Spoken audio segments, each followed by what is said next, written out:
श्रीमंती रेवडेकर या गणेशोत्सवासाठी कोल्हापूरहून पनोरी या त्यांच्या गावी आल्या होत्या.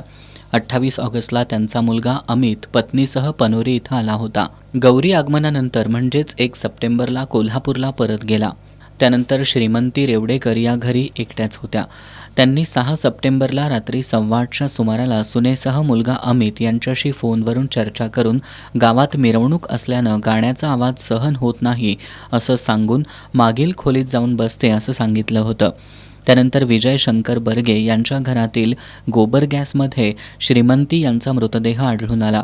श्रीमंती यांचा मुलगा अमित यांनी त्यांच्या मृत्यूबद्दल शंका व्यक्त केली आहे. अमित यांनी राधानगरी पोलिसात खुनाचा संशय व्यक्त करत फिर्याद दाखल केली आहे. 6 ते 7 सप्टेंबर या कालावधीत अज्ञात व्यक्तीनं श्रीमंती यांच्या डोक्यात घाव घालून त्यांचा खून करत पुरावा नष्ट करण्याच्या उद्देशानं त्यांचा मृतदेह बर्गे यांच्या गोबर गॅसमध्ये टाकण्यात आलाय असं या फिर्यादीत नमूद करण्यात आलंय. राधानगरी पोलिसांसमोर श्रीमंती रेवडेकर यांच्या संशयास्पद मृत्यूचं गूढ उकलण्याचं आव्हान आहे.